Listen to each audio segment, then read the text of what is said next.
Hey, what's going on, people? Yeah, boy, man, Mike.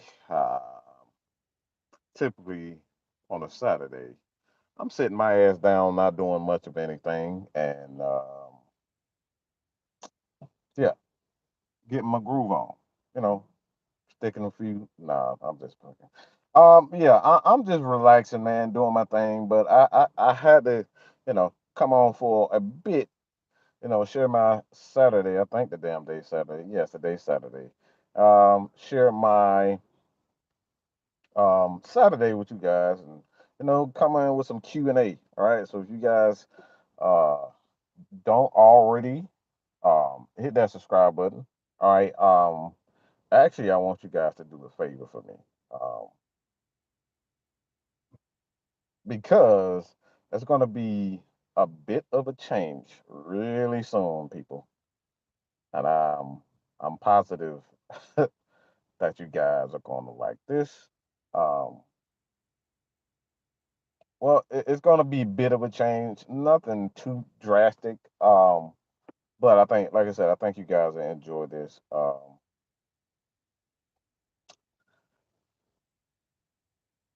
Let me get the link to that real quick. All right, just bear with me for a few minutes. All right, you're gonna get to the hardcore stuff. Um, but do me this favor, all right, because I'm gonna explain it really soon. Whenever I can damn learn how to type. See, I told y'all. Look, man, Mike ain't perfect, man. I might be the great one, but I'm not perfect. All right, so Daniel Berry officially Rams 22 champs. Congratulations, sir. Um, you just had to come in here with your tagline and make us Falcons fans feel like pedestrians. But no hate, man. It's gonna be a real. It's gonna be a real difference. The reason why I'm doing this is because um I want to open things up to a more broad spectrum.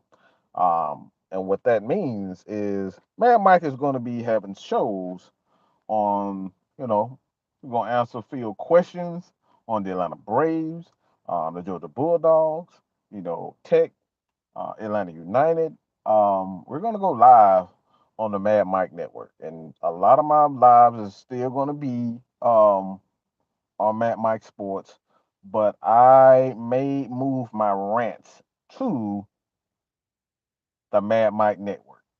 And I'm talking about exclusive Mad Mike, only Mad Mike. All right, to Mad Mike Network. The link in the description. So if you guys love my rants, head over to the Mad Mike Network, and I promise you, you're gonna get exclusive hardcore. If you like that real hardcore, real talk. Well, y'all know how the environment is. All right, still gonna be the same Mad Mike, but I want to have exclusive only shows on the Mad Mike Network. They kind of give me a broad spectrum because I'm a huge wrestling fan as well, a baseball fan, and I obviously am a huge basketball fan. Obviously the Hawks. But if anybody knows me, I'm a huge Stephen Curry guy. Like we share the same birthday, so I'm already, quote unquote a huge. I have a huge bias because of that. But the dude is just an incredible basketball player. But look, I want to be able to talk about these things, outside of the Atlanta Falcons. So you're gonna get these, solo shows. Okay, if you guys enjoy them solo shows, head over to the Mad Mike Network. I will be doing a lot more solo shows there, as well as building that channel up. And another thing, I know this is a giant ad I'm gonna get to. I promise you, I'm gonna get to the reason why I'm here.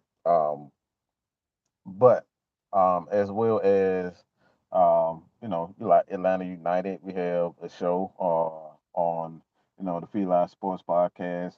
But we're looking for Hawks content creators. We're looking for Atlanta Braves content creators. If you feel like you want to be, Georgia Southern content creator or Georgia Tech content creators, This is your chance.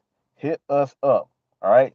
We have a lot of things coming, and we want to represent Georgia how Georgia needs to be represented because we already know the media and even the media in Atlanta. And yours truly, Mad Mike, is a part of the media. I hate to say it, but I mean that's exactly what we are as content creators. We are a member of the media. But all right, head over to the Matt Mike Network, and we're going to get a lot of stuff. But Coach Unchained, what's good, man? I'm about to tell y'all why I'm going live. All right. I want to get something out of the way real quick. And and you see the picture too. The picture I will explain the picture as well. But the reason why I call this is this: people are unaware of how and what Dean P's defense really is. All right. Um, the thing about Dean P's defense is why he needs guys who have a multiple skill set. They have the ability to not only pass rush, you got to have guys that could, cover. You got to have guys who attack the line. Obviously, cover guys like Deion Jones, AJ Terrell, Richie Grant. You got guys like Rashawn Evans who can he's a guy who's he's much more of a run stuffer around the line of scrimmage. You got guys like D'Angelo Malone, who's not only he's a quick, fast guy, but he's a thinker on his feet. He can play inside. He can play. Well, he can't play inside. He may can play inside. I've never seen that, but he has the ability to play both sides, right side, left side, and he can move around. Has a tremendous athleticism. He can play in coverage. You can put D'Angelo Malone in coverage and have him do fairly well. You got guys like Troy Anderson, who is struggling a bit to learn, the NFL game. That comes in time. All right. Richie Grant struggled the first half of last year, and and some games here and there until he finally everything started to click. So not all players are going to come in and from the very start understand, the subtle nuances of the game. So that's nothing to be, to feel bad about as far as um here she go. I already got it. Look, woman, this is my live, okay? Can man Mike have his damn day, woman? All right, I'm good now. And don't be encouraging her either, all right? But um what the hell was I talking about? Oh, Dean Pease in the defense. D'Angelo Malone. Just the players around him. He has to have the necessary guys who can do multiple things. And this is something, when you play in a system like Dean Pease, what Dean Pease is a 3-4. To those beginners, I got some great news for you guys. I'm gonna be dropping some videos. Kind of if you're just want to learn how the subtle nuances, the beginners guys, and just learn how to read defense, learn how to watch the game the proper way. This is your time. All right. This is the best time for you guys. We're gonna do live shows on Friday. That's coming. All right. So you guys be patient with that. Friday, we're gonna be doing some live shows for members only. Okay. So it's one damn dollar. All right. I know you mama got $1. Y'all smoke weed every day. Smoke weed every day. So I know y'all got $1. All right. So y'all got $1. If you can play 1.99 for a damn a blunt out the Chevron or the BP or the Tactical or whatever you say. All right. 24/7, whatever. All right. I know you guys got 199 for the Man Mike membership, the K Styles AFN membership. That's all. We want to be able to give you guys a more intimate setting as far as learning the subtle nuances of the game. And this is what Friday Night Madness is going to turn into. All right. A one-on-one session to not only teach a lot of people about the game. All right. But for members, all right, for members, if you have a desire to become a YouTuber and you want Miss Maggie K Styles, Mad Mike, even Coach Unchained. Like he's a real coach, so he can teach you these types of things. The Don, guys like Devontae, who can teach you the subtle nuances of learning the marketing techniques and how we put ourselves out there to get more Falcons fans. We have several groups where the Atlanta Falcons Nation right now. If you guys don't know, it's about dang near 20,000 people strong. Okay, so we know a little bit about building platforms, whether it's on Facebook, whether it's on Twitter, whether it's on IG, or just here on YouTube. All right, YouTube, the Unholy Alliance, man, we good. All right, we are good 20,000 strong on YouTube and steady growing. We've helped so many people get monetized from the Big Lows, from the Tonios, from guys like Logan. We've helped, Lieutenant Dan has helped me. You know what I'm saying? A lot of people. Anybody that you've seen here, the Juke Talk Sports, K Style, who just got monetized. We've helped so many people, get monetized. So we know a little bit about something about about you know about this game. So if you guys want to check that out for 199, all right, I'm gonna get to the. I promise you, I'm gonna get to the Q&A. But I think this is very important for Atlanta Falcons fans, so we can learn to spread not only the wealth but the knowledge, man. I'm all for helping people build up. Get a little get a couple of dollars, and learn to do the things that you do. If you guys think y'all, some good basketball content creators, if you think you'll be a good baseball, hockey, whatever, we're willing to help you, right? So this is the opportunity for you guys to check out the Mad Mike membership. 199, 499, 999, all right, whatever, whichever you feel is best for you. 199, 299, 499. I got that wrong. All right, look, sue me. But let's get back to Gene Peas. All right, again, this is all about um Dean Pease and the Atlanta Falcons defense. And I got another thing that I want to talk about later, man. I got so much shit in my head right now. So excuse me, I'm a little colorblind. Um, scatterbrain right now. But Dean Pease and the 3-4 system. All right. One thing about the 3-4 system is you gotta have guys like Grady Jarrett, Taquan Graham.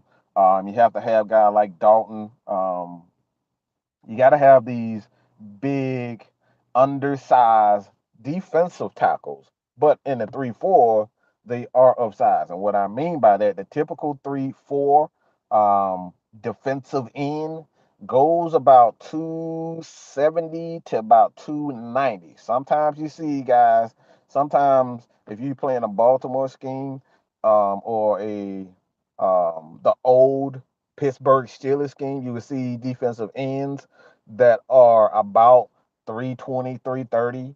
But that's the old school way of doing things.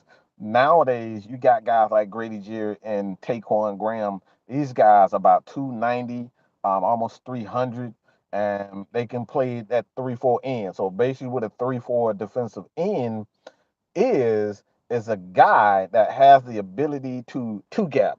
All right, two gaps. It's basically all right. Just put two fingers up. You gotta you put a guy in the middle. All right, put two fingers up, a guy in the middle. What he is looking for, the 3-4 defensive end. What he's looking for is to read the body language of the offensive tackle. So if he ends up going inside, outside, depending on where the play is going, that player, the 3-4 defensive end, has to choose whether or not he want to go right or he want to left. But it's all predicated on what the offensive lineman does. The defensive end, the tackle, and the guard. Right, he goes right. You want to split. You want to, like I said, it's all predicated on the ability to read the offensive line. So that's what the 3-4 defensive end basically is. It's a guy that has the ability to read and react to the play. So these guys have to be intelligent. Okay, these guys have to be intelligent. This is something when we talk about the defensive ends and why we have to have guys that are intelligent and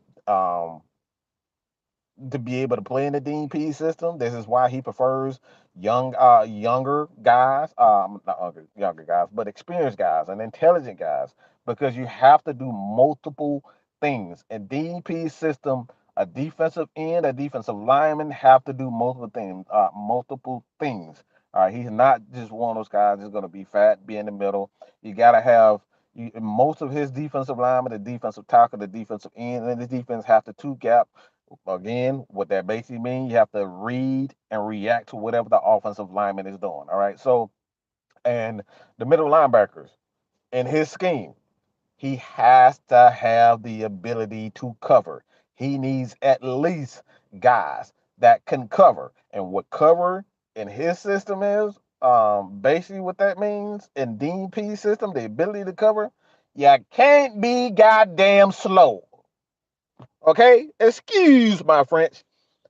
But you can't be slow in Dean P system. You cannot, be one of those guys that is a lot like Rashawn Evans.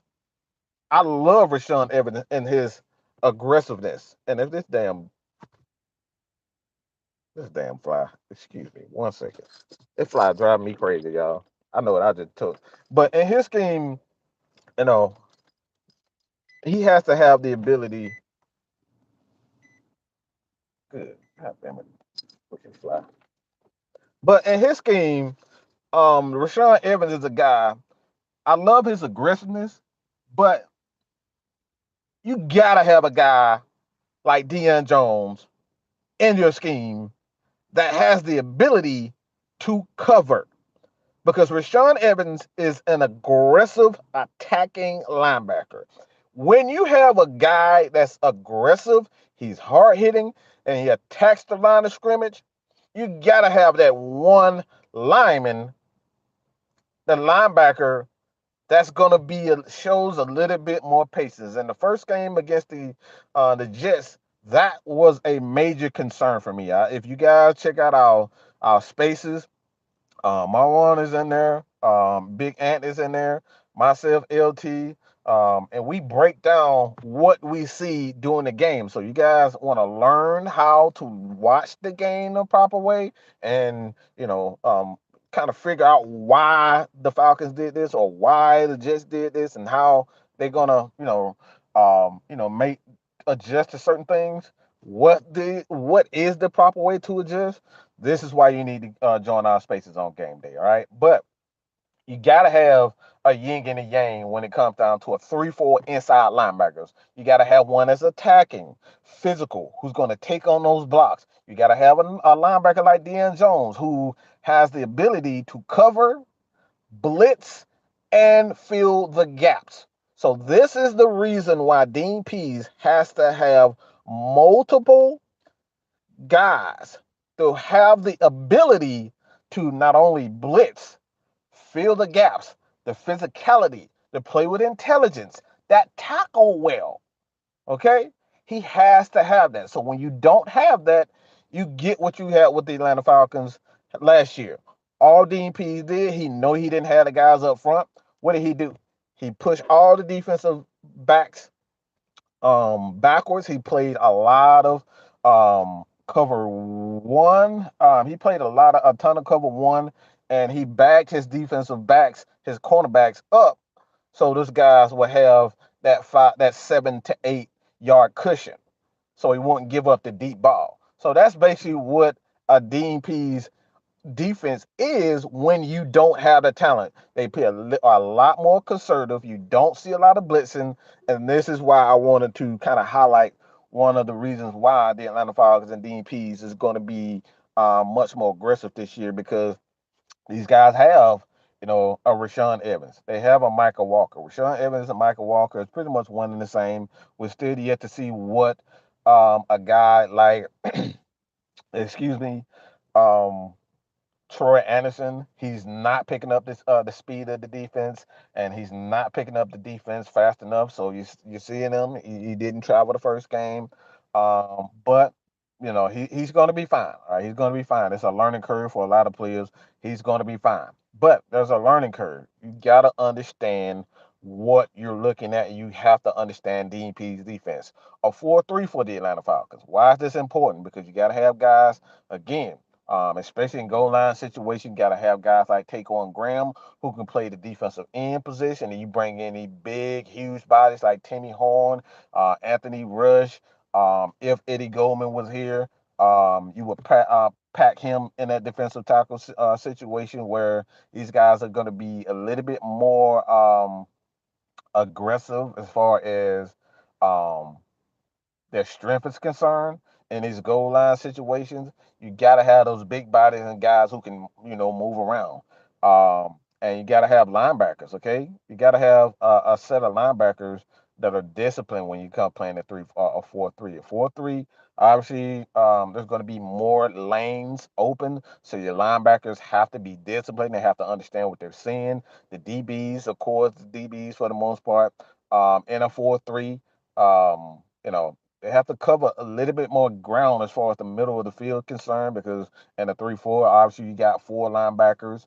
You got four linebackers, two linebackers in the middle, and you got two safeties in the middle. So the middle of the field in the 3-4 is a little bit more difficult to attack than in a 4-3. 4-3 is obviously, I think Falcons fans know that.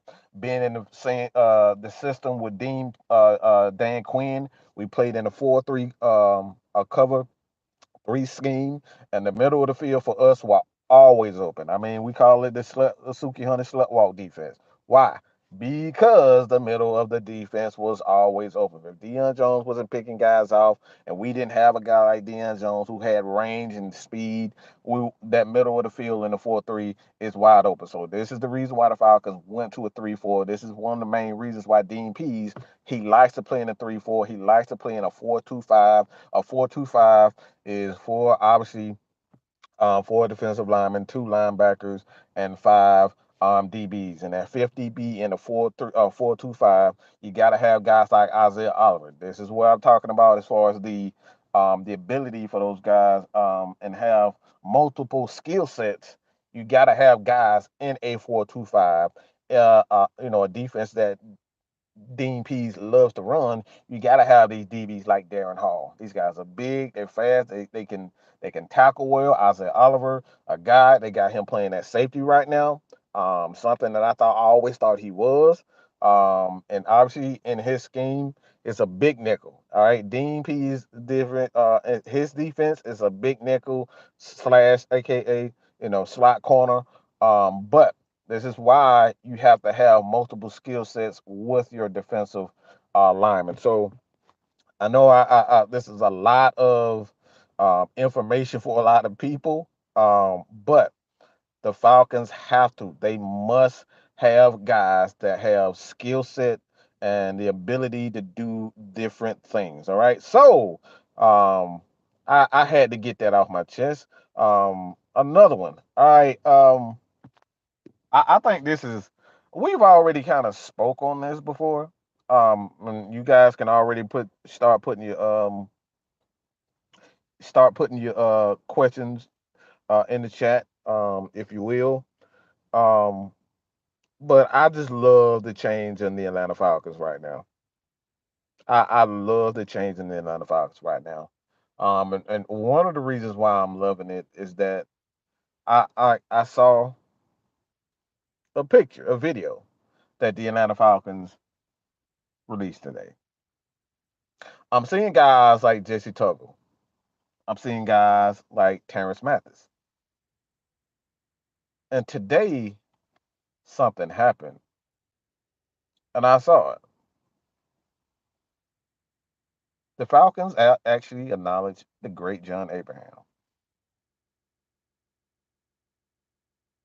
And if you guys don't understand why I'm a little kind of happy about this, because this guy's been going through a hell of a lot. Like, he's been going through a lot. I've seen this man live shows on Facebook where he's just crying out for help. He just needs help, trying to find some way to deal with CTE. And this is one of the reasons why I said the other day that, I'm gonna be a little bit biased as far as how the old school players view the new. Um, rules of the NFL is because of the CTE issues.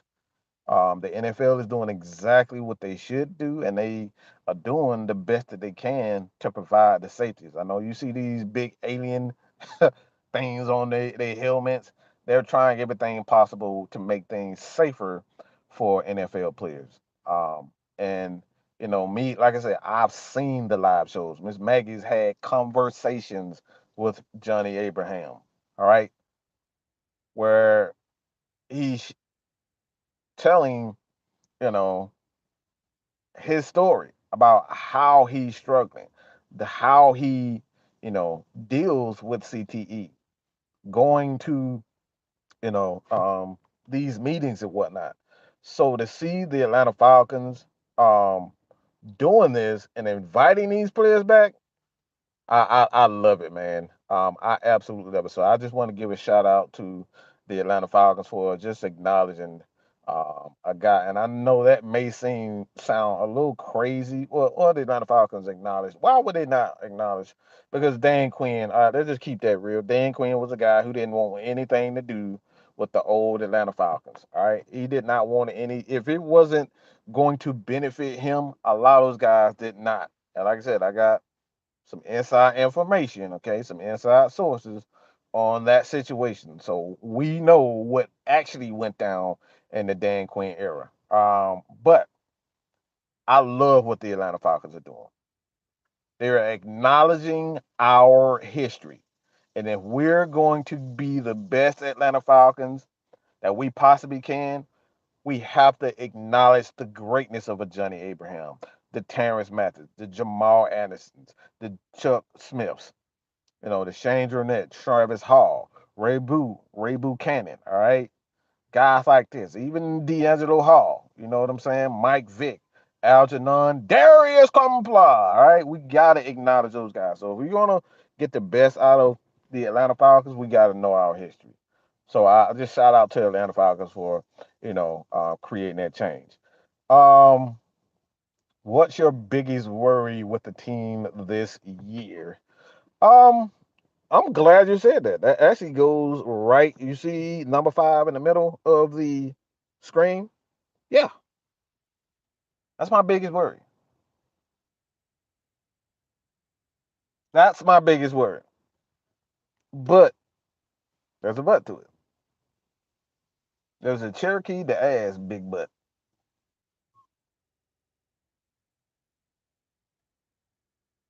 I love Drake London.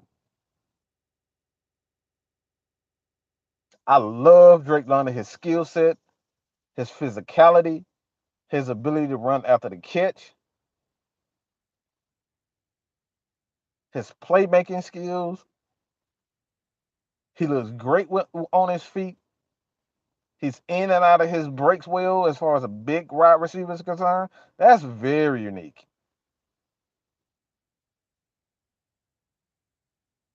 Guys like Julio Jones, you know what I'm saying? Like that type of stuff don't happen a lot. It doesn't happen a lot. So when I talk about Drake London, I get very nervous. And the first game of the season, exactly why I got nervous. He's a big guy, and these defenders are going to go straight at his knees. They're going to try to hurt Drake London because he's so physical. He fights for every single yard. He doesn't want to go down. And this is my biggest concern because if the Atlanta Falcons don't have a guy on the outside they can consistently count on to take pressure off of Kyle Pitts, the Falcons offense won't be as successful. Now, I'm not saying that Brian Edwards is going to be garbage, but I think Drake London is that guy that's going to help the Atlanta Falcons at least get in the top 15 to 20 range as far as their overall offense is concerned. If the Atlanta Falcons are going to make a push for the playoffs, they're going to need Drake London to help take the pressure off of Kyle Pitts. Kyle Pitts is going to be an absolute monster, but even he cannot do it alone. So we're going to need Drake London to learn how to get down, how to protect himself the proper way. This is what we're talking about with Mariota the first game. Yes, I love to see him, running, but like Mike Vick, he just can't help himself. He loves to run, and when he runs, he's physical at it. This is the exact same mentality that Drake London has. He doesn't want to go down. He wants to punch defenders in the mouth. And sometimes in the NFL, some of these little DBs, they're gonna come at your knees, bro. They're gonna come at your knees. So that's my biggest worry when it comes down to the Atlanta Falcons is Drake London staying healthy. We have to keep him healthy. I had a conversation with a guy that everybody knows well. And that was one of as soon as I got that message, I was like, look, I already knew exactly what you was talking about. Because that was my main worry is that he's so physical, he's so aggressive. Drake can be his own worst nightmare. And the worst thing that you want as a coach and a player is to constantly see a guy get hurt all the time. We don't need that right now. We're rebuilding, so we need our guys to again play with aggressiveness, but learn how to protect yourself. Learn how to fight and live another day. Fight, but learn how to live another day. Sometimes you don't need to get that extra 1 yard when you already got a first down. Get your ass down and get your ass out of bounds. Don't take that unnecessary hit because you want to prove how tough you are. We don't need that, Drake. So learn how to protect yourself properly. All right. I see Saints fans in here. Who that say they're gonna beat them Saints. Man, get your raggedy ass out of here with that bullshit. Who the fuck says who that? Man, do y'all got anything else to say? Y'all say I've been saying the same shit for 80 years, okay? Goddamn. Get another slogan. Who that? Like I was about to say something, but come on, man. That's one of the worst. Who that? Who that? Who that gonna be them saying? Who that? Man, get out of here. You might as well put on a tutu with that damn lame ass goddamn catchphrase or slogan, whatever the hell that is.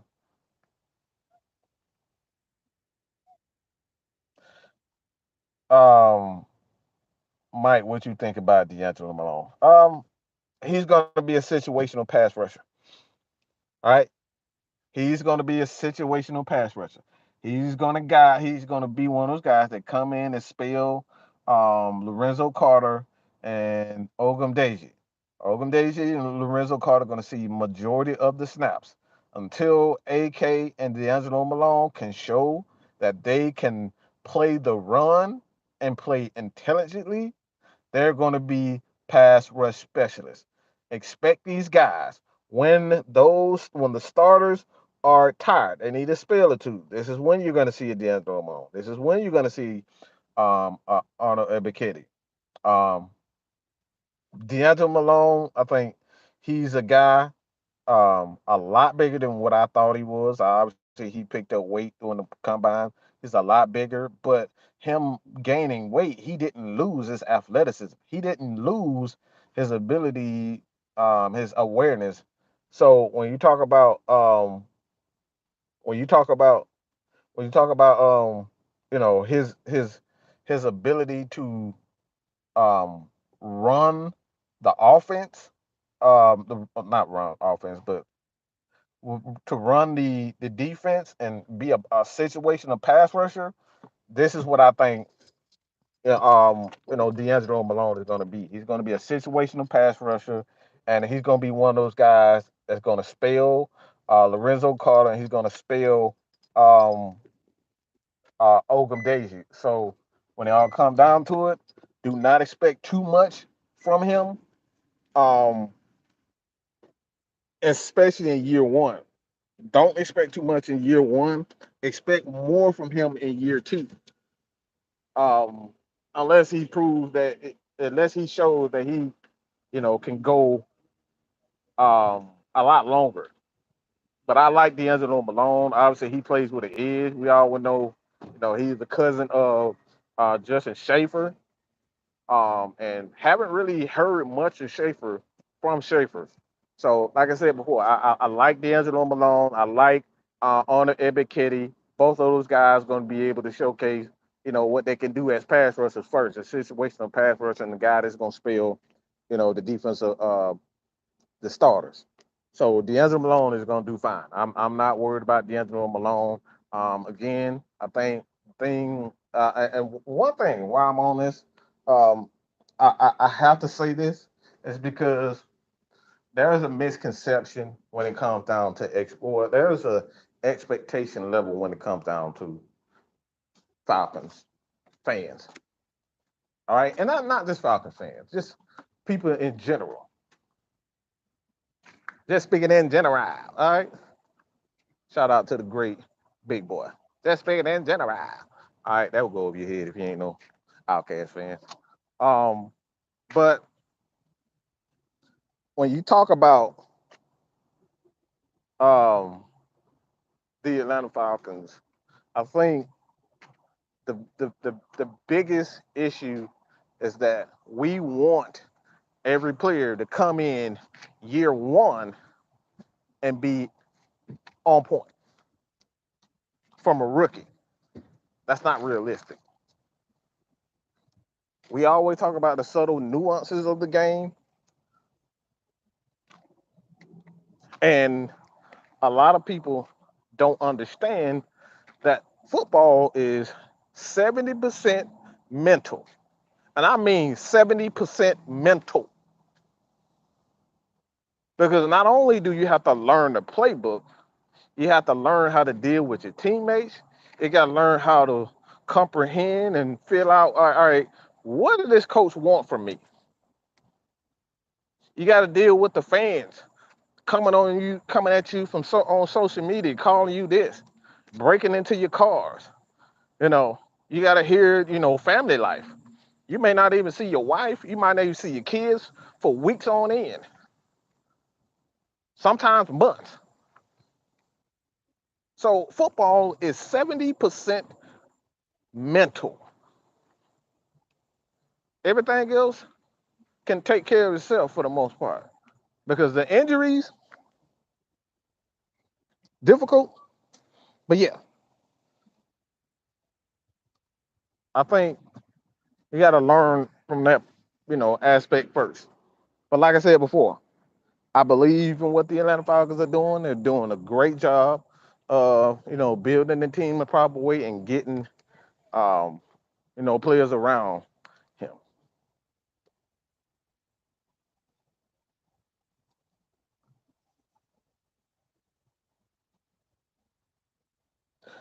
Mike, who lines up next to Grady and who holds down the left guard spot?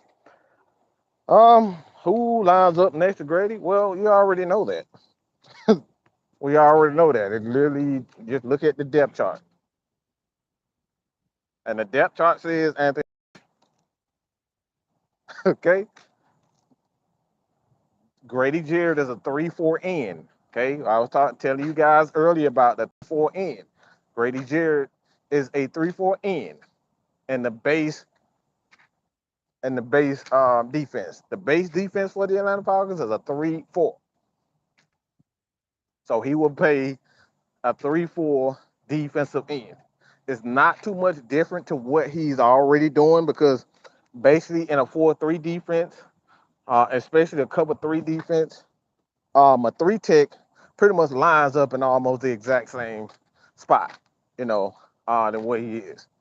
It's just for in the when he's a three tech in a 4-3, he's a little bit more. He's lined up over um, the guard position, uh, a little bit outside the guard position because it's a three tech and a 4-eye. The 4-eye is, it's similar. The 4-eye is just a couple shades over from a three tech, so he's not going to do much different as far as the base is concerned. Again, it's just where he lines up. So, like I said, though the guy who's going to line up next to him obviously is Anthony Rush. But for the most part, yeah, I like it's gonna be Taquan Graham in certain situations. It's gonna be Anthony Rush. It's gonna be Dalton. I feel like Dalton is gonna make the team. It's gonna be Marlon Davidson. So everybody's gonna have an opportunity to play next to Grady Jarrett. Um, so this is like I said, in DP different defense, he likes to substitute and keep his defensive lines fresh. That's why he needs more guys. He needs more guys up front so he can substitute guys out. So everybody won't double and triple team Grady Jarrett, and he can play in the fourth quarter for the most part unscathed. So everybody's going to play a part in that. As far as the left guard is concerned, this may be unpopular opinion for people, but I'm not sold on Eric Wilkerson. Elijah Wilkerson. I'm not sold on him. He got to show me a little bit more in the run game. He got physically dominated by that Detroit team. And I'm talking about physically dominated, where I'm seeing him damn near in the quarterback's lap in pass protection and in the running game. In the running game, he was getting physically dominated. Now, what he does have over Jalen Mayfield that may give him the edge over him is just his ability, just understand the basics. He's technically sound. No, he doesn't have the necessary skill and strength to play up against certain defensive linemen, but his technique is impeccable. That's what Jalen Mayfield's issue is. He's still playing right left guard like a right tackle.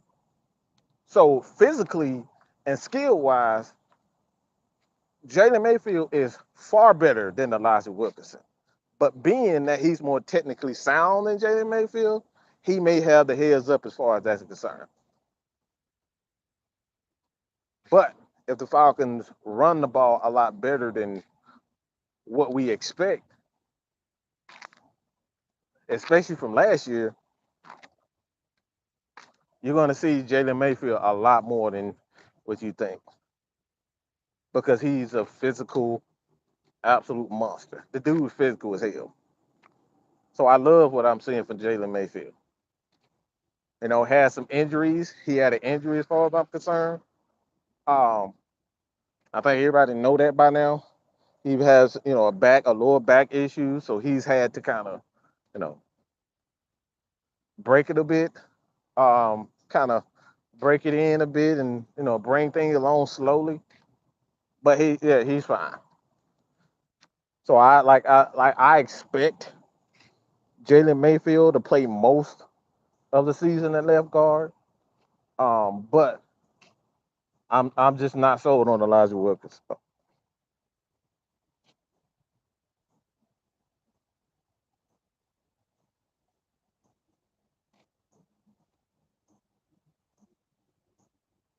Are we keeping Deion Jones?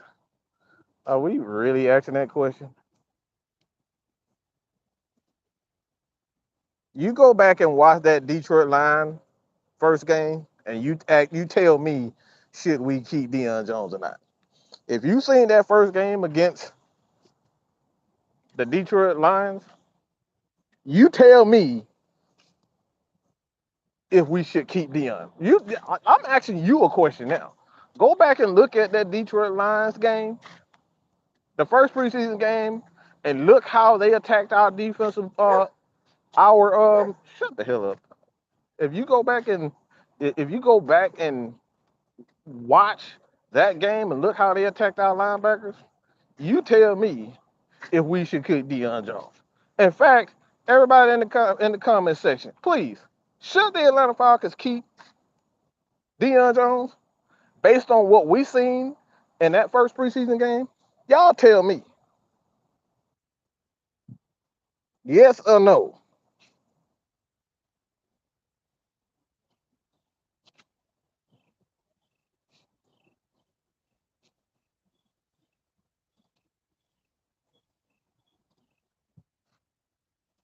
Because I like I said, I'm comfortable with the question, like the answer I have. I want to know what you guys think.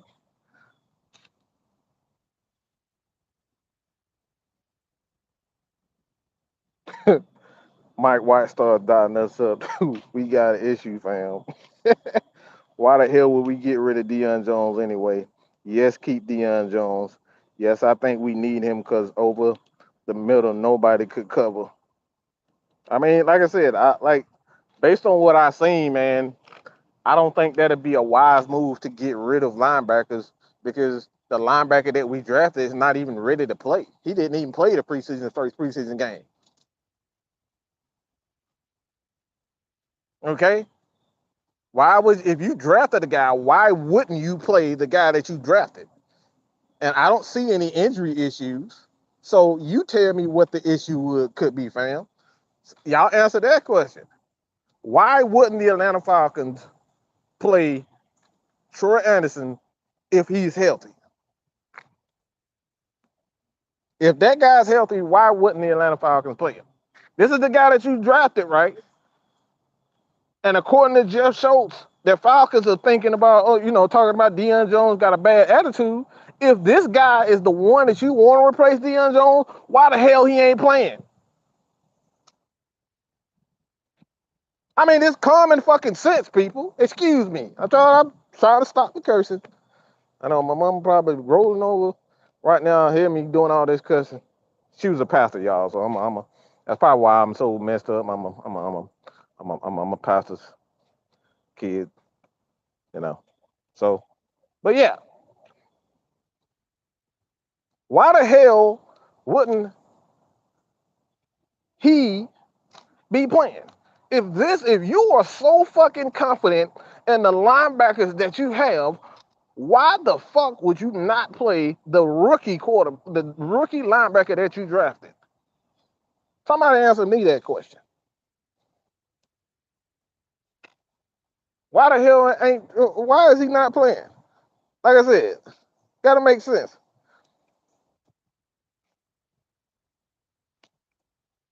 Troy's raw when he came out of college. Of course, I love his skill set. I love his ability, but he needs to be honed. His skills need to be honed. For one, he needs to learn the NFL scheme. One thing playing at a small college is that you're not used to the speed of other players. You don't play against an Alabama. You don't play against a Georgia. You don't play against a LSU. You don't play against a Florida. You don't play against these big time schools. The Texas, when Texas was in that day, they suck right now. But when Texas was that, they don't play in that type of against that type of talent.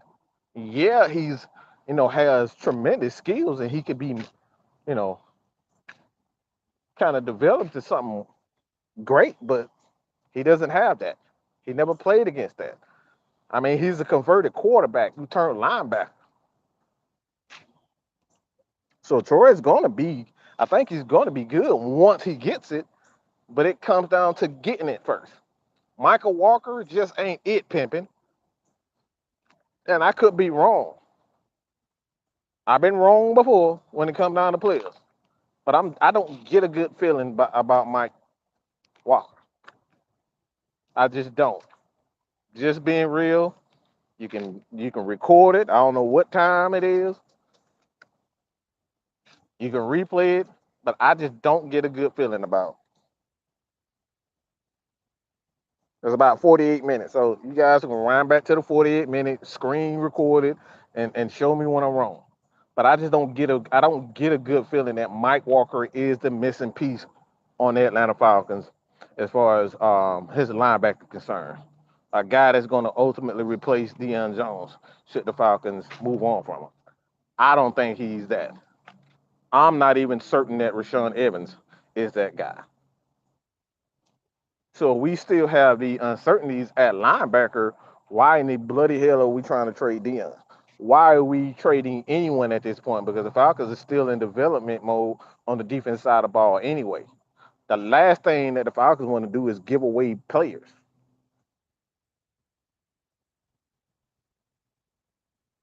But Michael Walker, not that Michael Walker, said he need extra work. That's what it is.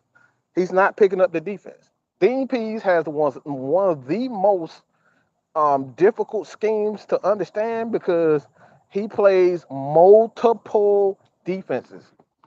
Okay, He played big nickel. He played 4-2, the 4-2, the 4-2-5, the 3-3-5, the 3-3, the 3-4, the 4-3. The dude plays any and every formation you can possibly imagine.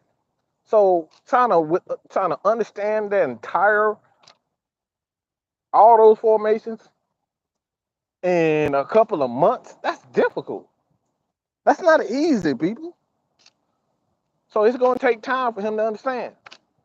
And he may not get it this year, which leads to a question: are the Falcons really in the position to let Deion Jones go? Because we know Deion already understands. We know Rashawn Evans already understands. But we don't know what Troy Anderson and Mike Walker are. I don't know what Mike Walker is. All I remember is a pick six. Let's just keep that real.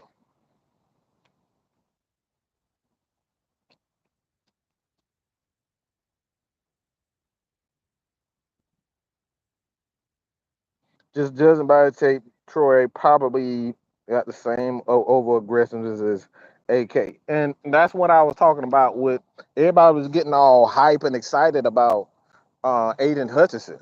He was very aggressive in that game. He played. He looked absolutely amazing. He showed the excitement. He showed his talent, but he was way too aggressive. One of the things on the defensive line is you want to have controlled chaos. I know you guys have heard that before. Controlled chaos. So basically, what that means, especially for a seasoned play caller, they're gonna pick that shit apart. If you are too aggressive, they're gonna pick that shit apart. Kyle Shanahan wants you to be overly aggressive. Why? So he can do one thing.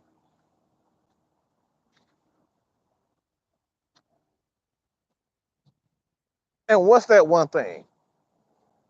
We should know what a guy like Kyle Shanahan loves to do. When you're overly aggressive up front and you just crash on everything real quick and using your athleticism like that, you got to be patient playing up against a play caller like him. Because what he's going to do, he's going to spread you, he's going to stretch your defense, force you to be aggressive, and then he's going to run those bootlegs off of you being overly aggressive. And those holes are going to open up. Why? Because you're crashing down too fast. That's what I saw with Aiden Hutchinson. Granted that he looked absolutely amazing. He made, Jake Matthews look bad on one play, but he was way too aggressive. I saw the entire game. You're too aggressive. So as a defensive lineman, you have to learn how to play with controlled chaos. You gotta be controlled. You gotta be tactful with everything that you do.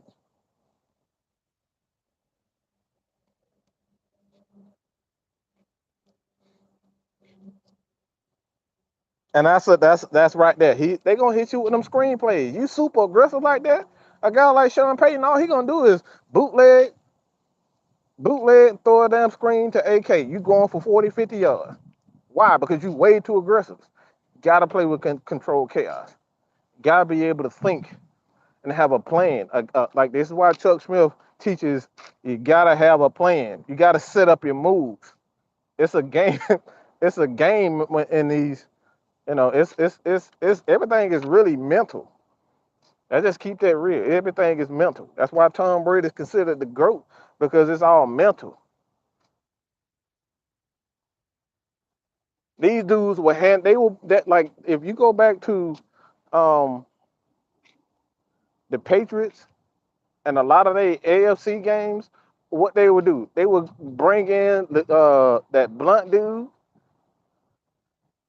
They would bring in Gronkowski and play these big fronts.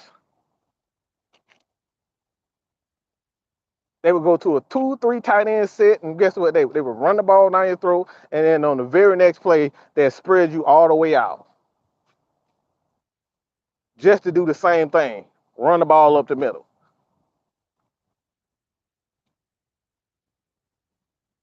It's a chess match. They'd spread you out just to run a 5-yard pattern with Julius Edelman. It's a chess match. So you can't be overly aggressive against good play callers because they're gonna take all that away.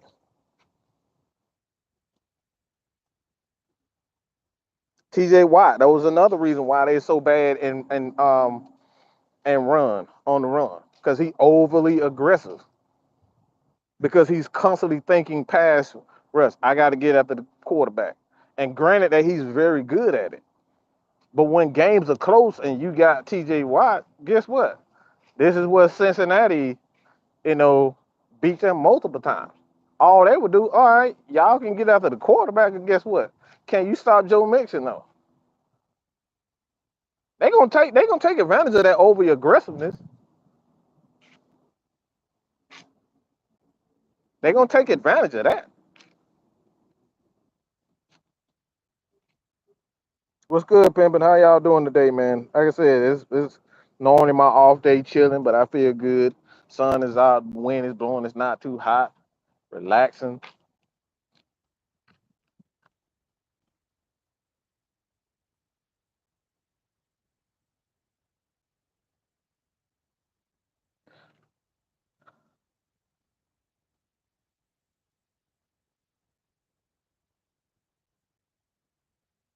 It's up to either scheme around it or to teach them discipline. Yeah,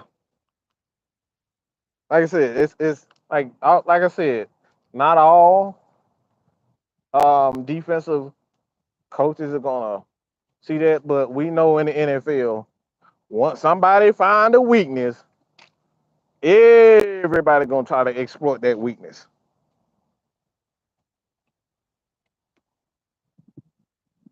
Once they find a weakness in your game, everybody's gone. That's what happened to D'Angelo Hall.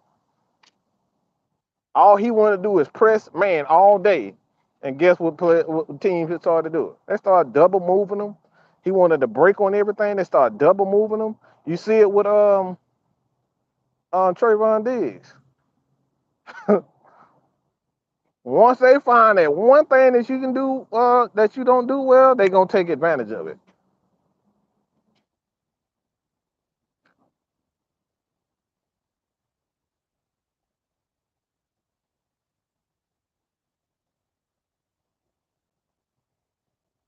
Ray Freddie, what you drag? Hey man, I don't need no liquor. I ain't no drinker like that. Hell no.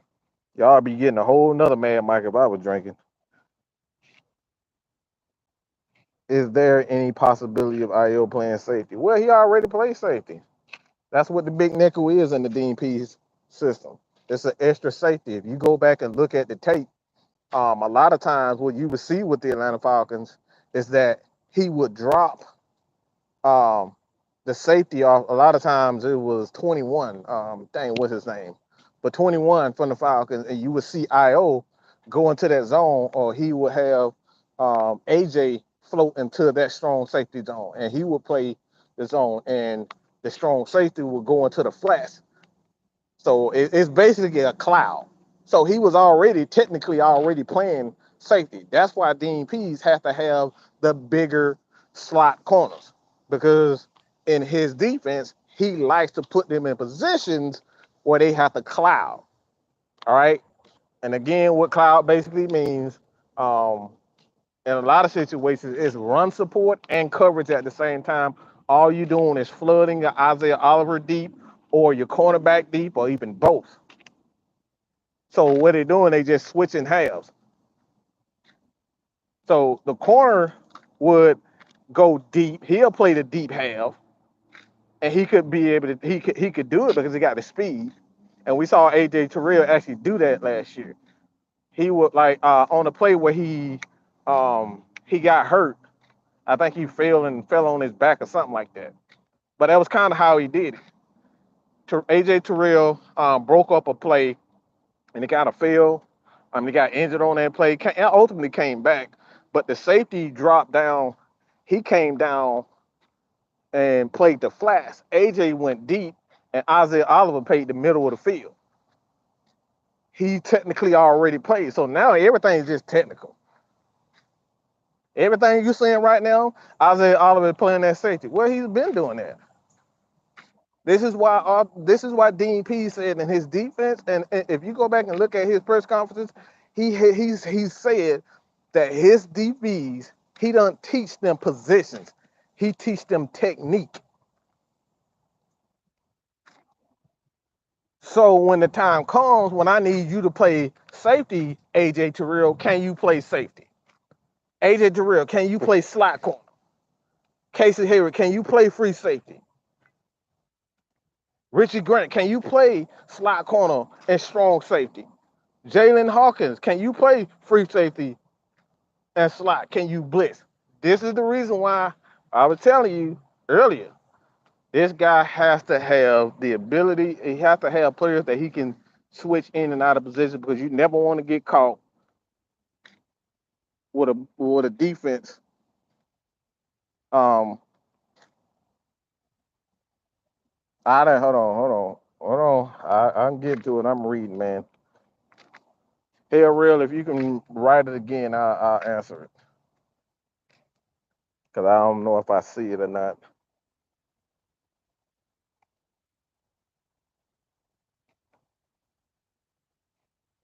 So Tony Wright says, I just saw the highlight vid early in that practice. Isaiah Oliver had an interception covering the receiver in the back of the end zone playing free safety. Good sign. He's been doing this. I'm not surprised by anything that man Isaiah Oliver does. He has great size, great athletic ability, and great instincts. Him getting the interceptions doesn't surprise me one bit.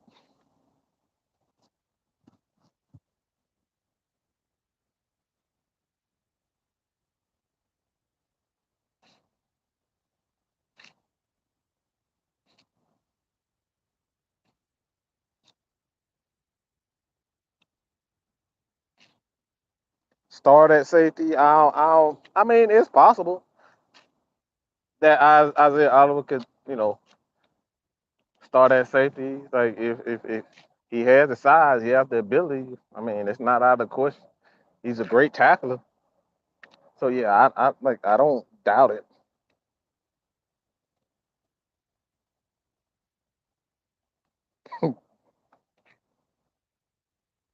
Can screen passes and RPOs be considered equal in difficulty?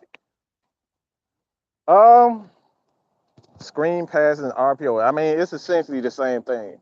RPO and screen passes, basically, what an RPO is the illusion that you're going out for a route, and basically what you're doing is boxing out a guy. So it's like a Steph Curry coming off a screen from Draymond. Sometimes it's a slip screen, sometimes it's a real screen. So that's essentially what an RPO is. It's basically a slip screen in the NBA. So if you don't know what that is, again, you're giving the illusion that you're running out of route, but really you're using your body to shield the um, the pass receiver. Just think about Julio Jones on that play, um, where he went like I forget, I don't know how many yards, but he ended up catching that screen when and it's been several times. Excuse me, but it's been several times where using the screen, and like teams already kind of do that. Obviously, the Eagles do it. But it's like I said, it's just giving the illusion that you're going out for a pass, but what you're really doing is, setting up a screen to get the ball into another guy's a playmaker's hand. So this is what a Kyle Pitts lining up on the outside could do for the Falcons, because if guys are already trying to double him from the inside, let's just say Kyle Pitts is playing on the left side of the offense. All right, Julio Jones side. If he's playing on Julio Jones side, um, what he would do is that free safety would try to take the inside away from Julio. So if the quarterback sees the safety cheating towards the inside, what would he do? Well, Julio would naturally run into the free safety, and then you got the outside, that bubble screen, um, all the cut because you saw it with Tariq Hill. They did a lot there too. So what he would do, they would throw to the outside, and that lane, that void on the outside will be wide open because everybody's focusing on, you know, Kyle Pitts going to the inside, and the outside is wide open. That's another wheel route. That's something that Cordero Patterson used to do a lot of, last year. You saw it a lot with the Saints too. That's how they get big plays out of Alvin Kamara.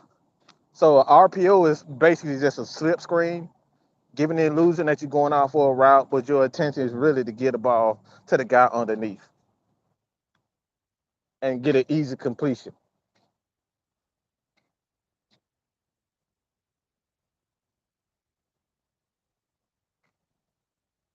And screen passes, again, that's just like it's not an illusion. A screen pass is not an illusion.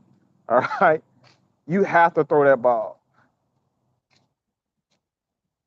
because you're already going downfield with the intention of blocking. A RPO is giving the illusion that you're blocking. You're actually not supposed to touch someone when you are running the RPO. And we see a lot of teams that actually, illegal, man blocking downfield. You're not supposed to do that when it comes to a RPO, a screen.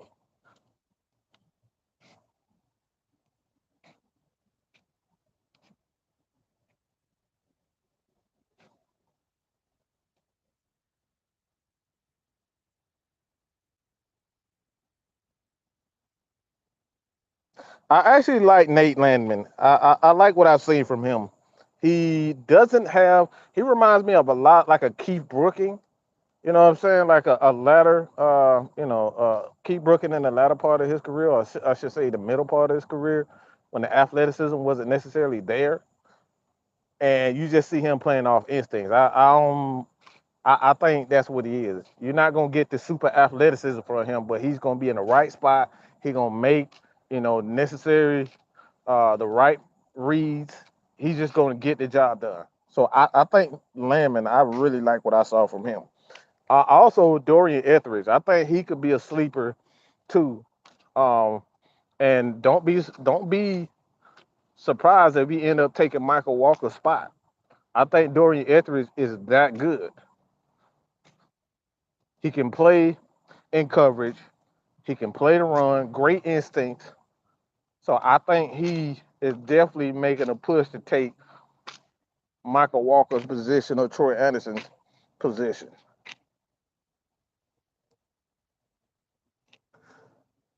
Games do we win? I'm gonna be real. I say seven. I say seven. We can easily win more than that, but it's all predicated on our ability to get after the quarterback and run the ball. If we get more pressure, consistent pressure this year, the Falcons will be a much better team than a lot of people. And they're borderline. If the Falcons get, I'm gonna just say, if the Falcons get pressure this year, consistent pressure, the Falcons will be a playoff team. Because I know we're going to run the ball better, being that we have mobile quarterbacks now. We're going to get the opportunity to control the clock. So if we have a better pass rush, and I think we have one of the better secondaries in the league, we could be a playoff team. Will we go deeper than that? I doubt it,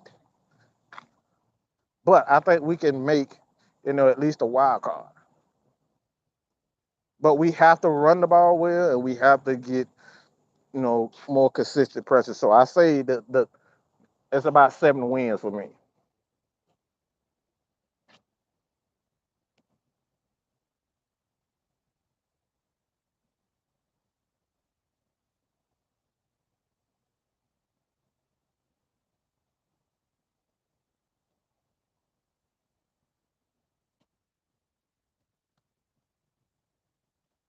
Yeah, like I said, I think I'm not I'm not I'm not one of these blind enthusiasts for the team.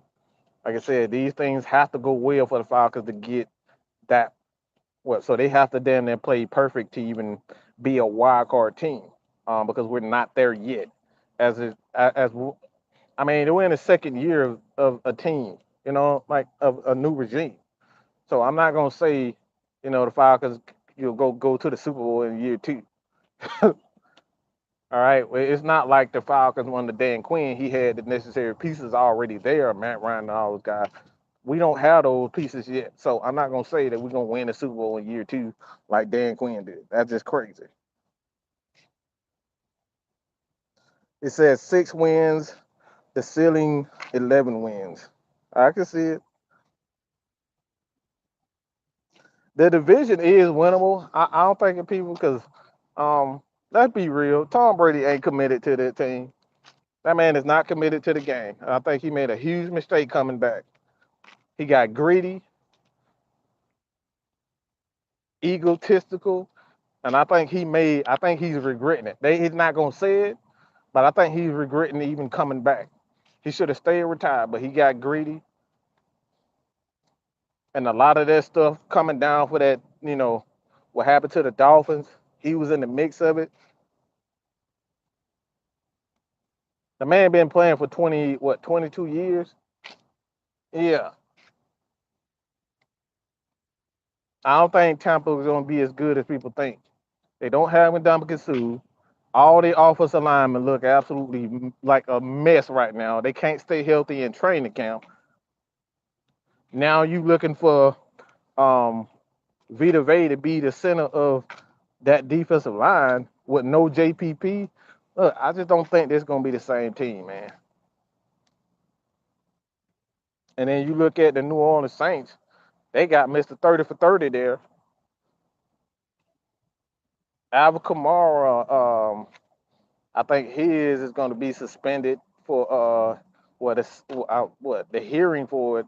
They suspended, so he won't be suspended.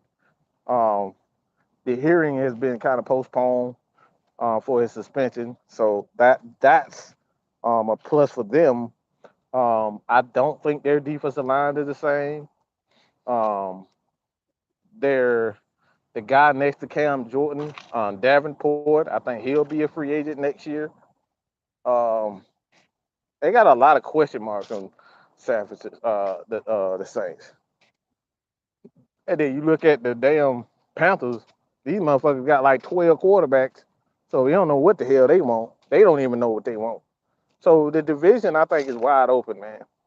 We could easily get, you know, 3 to 4 wins off the division, and then 3 or 4 wins off of, the rest of it.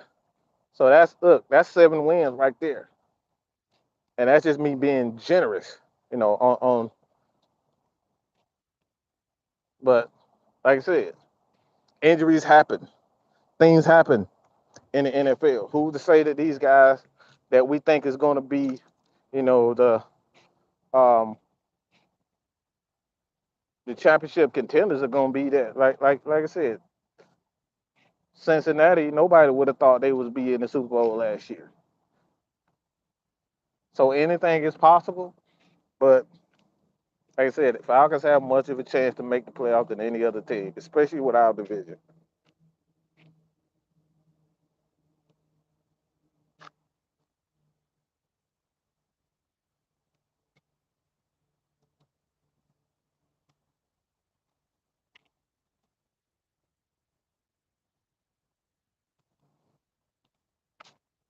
Godwin coming off ACL, Julio off a hamstring all the time. Gage, and he's always hurt.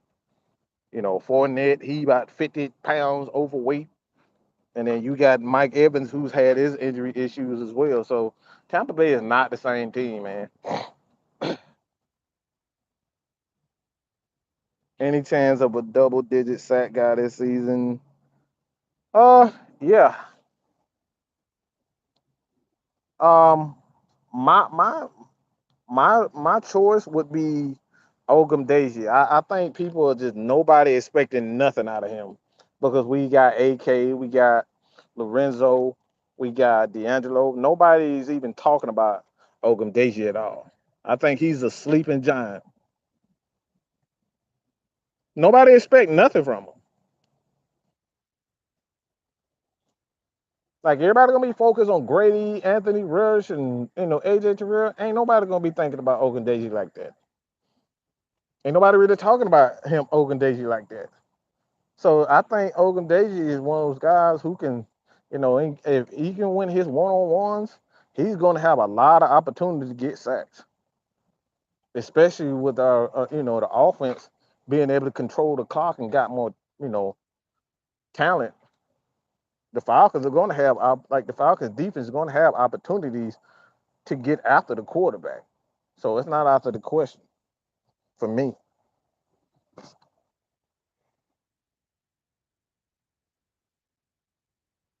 So Donovan Smith and Tristan Wirfs are great, but their interior O line, the guard center, are not going to be a problem.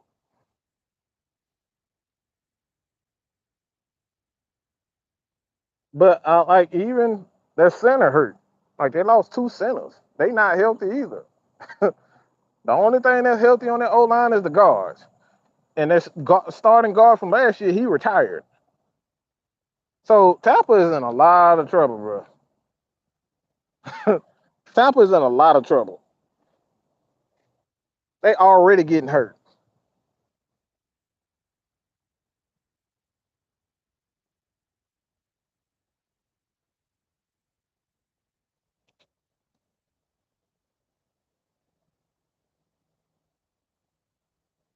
And yeah, Bruce Arians, he's not the play caller like last year. You got a first year guy, play caller for the most part. We're going to be calling plays, and Byron Leftwich. Like, come on, man. Y'all really think Byron Leftwich was calling no plays last year? Man, that was Bruce. Bruce was telling that man exactly what to do.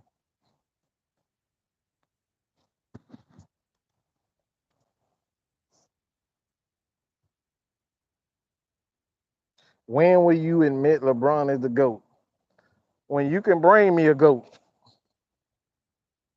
If you can bring me a damn GOAT, I'll admit he's a GOAT. How about that? Find me a GOAT, bring me a GOAT, I'll admit he's the GOAT. Oh, punk ass. That man about to recruit Jesus if he want to.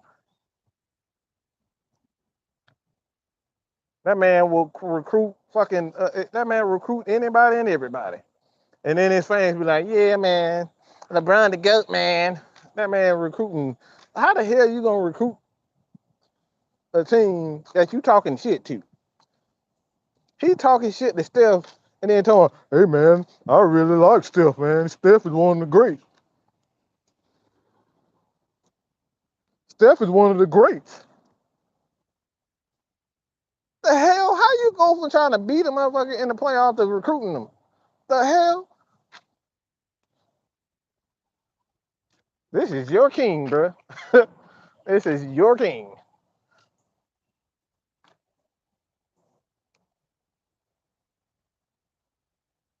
Well, LeBron, man, why y'all punk ass? Y'all some punk ass fucking fans.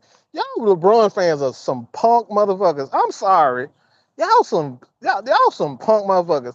What LeBron ever do to you? Ain't that some girl shit? I didn't do anything to you. What LeBron do to you? Punk ass.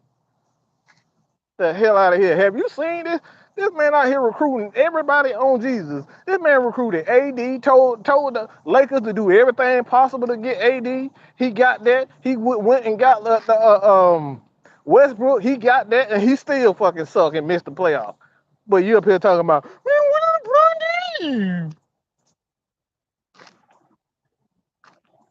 You're supposed to be the greatest player in the world. What you need with all that?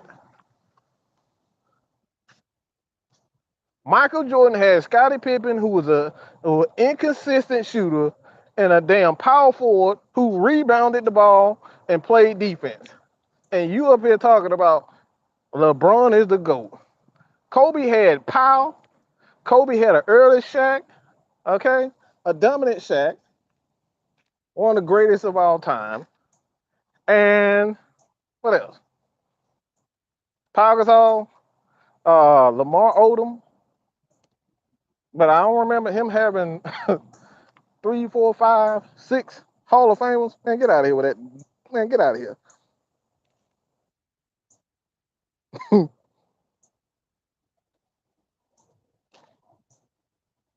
That man done left y'all in Miami. He done left y'all in Cleveland. Y'all still following that man everywhere around. Boy, y'all some, boy, ain't nowhere in hell.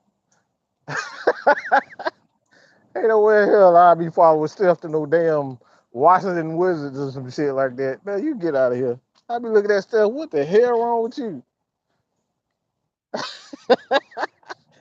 Oh my God. What is it do to you? What are you hate LeBron like this man? He, he builds schools for the homeless. He builds schools for the kids and he feeds the homeless. You just keeping another black man down. Oh my God, man. Y'all LeBron. Y'all LeBron fans are hilarious, bro. What did he do to you? What are you hating so much? And then you ask him about Michael Jordan and Kobe Bryant. They ain't the GOAT. Why? Because they had Scottie Pippen. He had Phil Jackson. He had Shaq. This motherfucker got about 9 Hall of Famers on one damn. That man done played with them there. What? Let's just make the count. He played with Shaquille O'Neal. Granted, he was old. All right. Julius Ilgauskas, who I think is a borderline, and that's that right there in my opinion. That's a borderline Hall of Fame because I've seen some people that's in the Hall of Fame, and I'm like, all right, so why he in the Hall of Fame? I thought Ilgauskas was a very good player. All right, you throw in uh uh what's the boy from Toronto? Damn it, Ray. Obviously, just Ray. You got Ray. You got you got D Wade.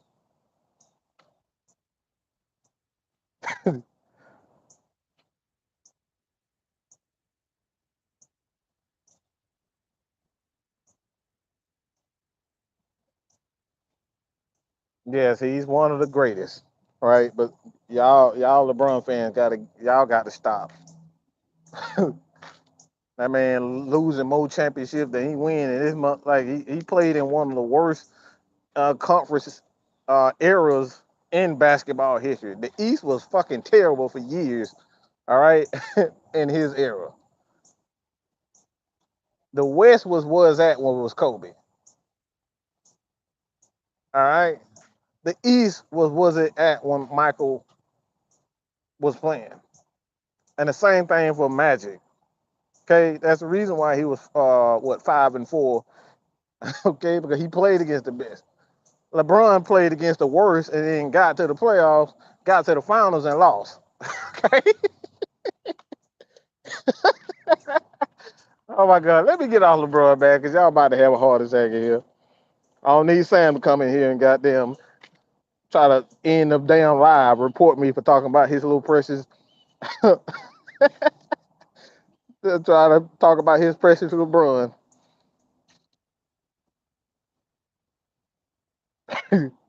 Oh my God, little penis. Wow, that man said little penis.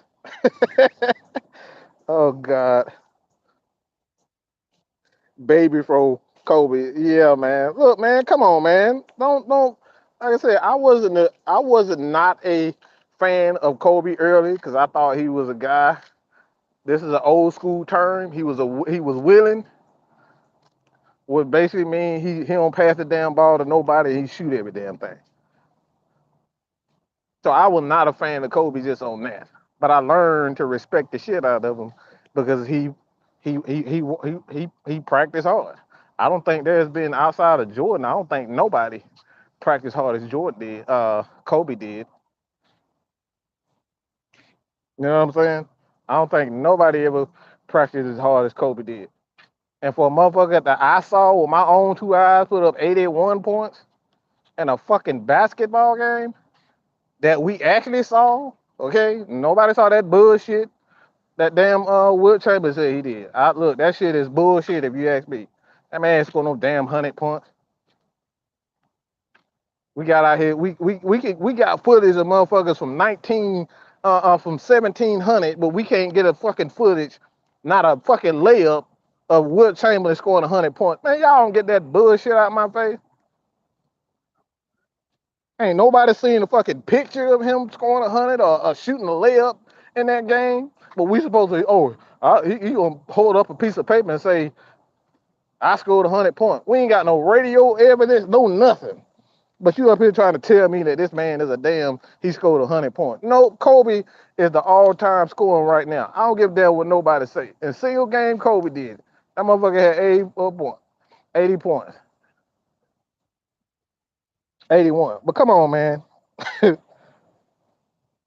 Look, Dre, I ain't trying to hear that bullshit. If you can't show me a damn film of something, him shooting a damn layup, dribbling the damn ball in that game, now ain't nobody ever seen that.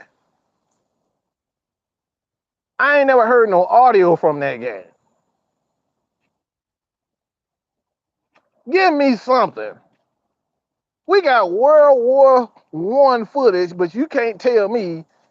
But we can't get a damn audio version of Wilt Chamberlain scoring 100. Man, get out of here with that bullshit.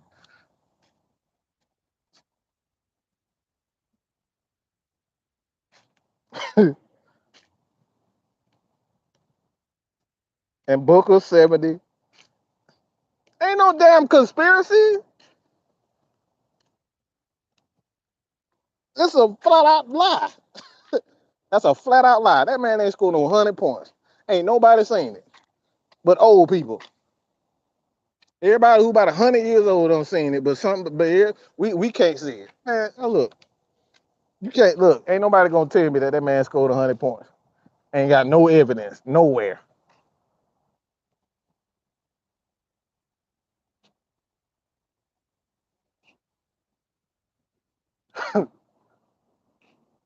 If somebody could give me some footage, I'll believe it.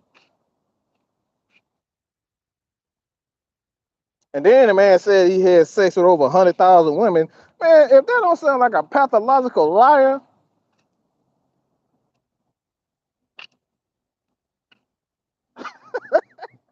100,000, bro. If you, bro, your dick probably fucking bumped and lumped like a motherfucker. 100,000 women, man, get out of here.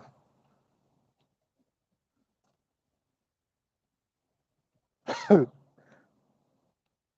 about 100,000 women, bro. Yeah, bro, you got something, bumps on your face or something, herpes. My bad, my bad.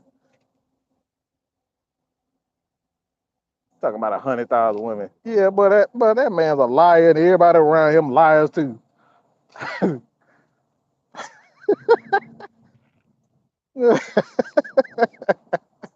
My bad. I don't went off on the tangent. See, this is what LeBron does to me. Okay, this when we start talking about LeBron and basketball, this is what happens. So no more LeBron talk, bro. That man be limp dick like a motherfucker. Come on, bro. Like, look, I can't fuck 20 women in a row. Who the fuck can? Let's just keep that. My damn. Why the hell am I saying this?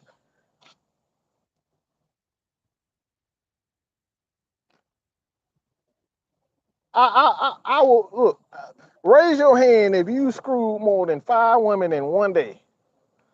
I just want to know.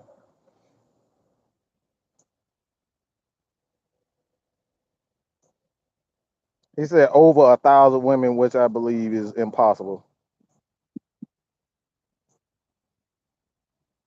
Look, I tell the woman, you got 30 minutes to an hour. I got you. I can make that motherfucker last for 30 minutes to an hour out of a day. Maybe 2, 3 times in a day with the same, but you talking about 5 and 10. Like, come on. That man slept with 1,000 women. Okay. Like I said, I can see three. I can see that.